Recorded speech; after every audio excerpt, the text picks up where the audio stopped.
ജോലിയും സമയവും ഇതുമായി ബന്ധപ്പെട്ട ഒരു ചോദ്യം നോക്കാം. ദീപന് ഒരു ജോലി ചെയ്തു തീർക്കാൻ 8 ദിവസവും രാജന് 10 ദിവസവും വേണം. രവിക്ക് ഇതേ ജോലി ചെയ്തു തീർക്കാൻ 15 ദിവസം എടുക്കും. 3 പേരും കൂടി ഈ ജോലി പൂർത്തിയാക്കാൻ എത്ര ദിവസം വേണമെന്നാണ് ചോദ്യം. നോക്കിക്കേ, 3 പേരാണ് ജോലി ചെയ്തു തരുന്നത്. 3 പേരോട് ഒന്നിച്ച് ചെയ്യേണ്ടതാണ് നമുക്ക് കണ്ടുപിടിക്കേണ്ടത്. 3 പേരുടെയും ദിവസങ്ങൾ നമുക്ക് തന്നിട്ടുണ്ടെങ്കിൽ എയും ബിയും സിയും ആയിട്ട് അതിനെ എടുക്കാമല്ലോ. അങ്ങനെയാണെങ്കിൽ 3 പേരും കൂടെ ജോലി ചെയ്താൽ തീരുന്നത് എത്ര സമയം കൊണ്ടാണെന്നുള്ളത് A B C by A B plus B C plus A C. ഇതാണ് നമ്മുടെ ഇക്വേഷൻ. ഒറ്റയടിക്ക് കണ്ടുപിടിക്കാം.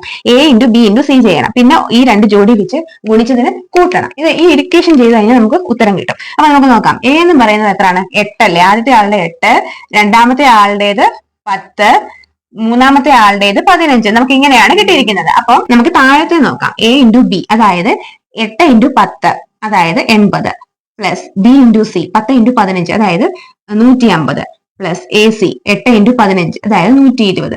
ഇത്രയും കിട്ടുമല്ലോ. ഇനി അതെല്ലാം കൂടെ നോക്കി 8 ഇൻറ്റു 10 ഇൻറ്റു 15 ഭാഗം ഇതെല്ലാം കൂടെ കൂട്ടിക്കഴിഞ്ഞാൽ നമുക്ക് 350 കിട്ടും.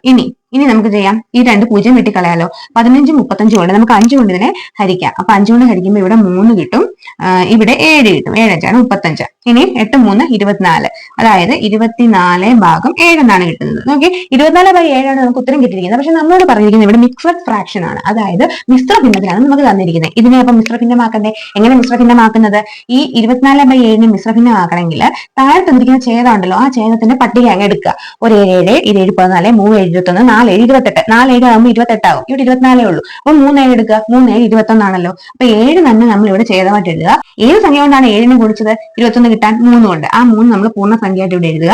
ഈ 7 തന്നെ ഛേദം എഴുതിയല്ലോ. ഇനി 7 3 21 ആണ്. ഇനി അത് 24 ആകാൻ എത്ര കൂടെ കൂട്ടണം? ആ സംഖ്യ നമ്മൾ അംശമായിട്ട് എഴുതണം. 21 കൂടെ 22 23 24 3ആണല്ലോ കൂട്ടേണ്ടത്. ആ 3 നമ്മൾ ഇവിടെ മേലിൽ എഴുതിയാൽ നമ്മുടെ മിശ്ര ഭിന്നമായിട്ട് ഈ സംഖ്യയെ മാറ്റാം. ഈ ഭിന്നത്തിനെ നമ്മൾ മിശ്ര ഭിന്നമാക്കിയാൽ നമ്മുടെ ഉത്തരം കിട്ടും. അതായത് 3 3/7 എന്നുള്ളതാണ് നമ്മുടെ ഉത്തരം. ഓപ്ഷൻ ഡി ആണ് നമ്മുടെ ഉത്തരം.